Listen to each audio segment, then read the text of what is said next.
Simply முட்டை omelette. முள்ளங்கி, onion, பச்சை மிளகா, கருவேப்பிலை, கொத்தமல்லி, சோம்பு, மிளகு வறுத்துக்கணும்.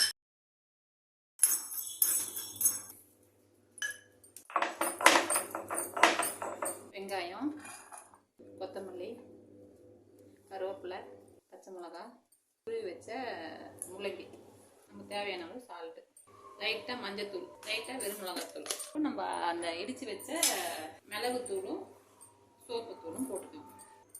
3 முட்டை நான் உடச்சி ஊற்றிக்கிறேன். உங்களுக்கு தேவையான உடச்சி ஊற்றிக்கலாம். மிக்ஸ் பண்ணிக்கலாம். நீங்கள் வேணும்னா வதக்கி கூட செஞ்சுக்கலாம். சின்ன சின்னதாக ஊற்றிக்கலாம். நமக்கு தேவையான நமக்கு எப்படி தேவையோ ஊற்றிக்கலாம். அதே மாதிரி திருப்பி போடலாம்.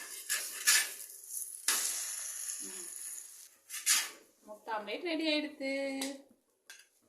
சூப்பரான ஒரு முட்டை ஆம்லேட்.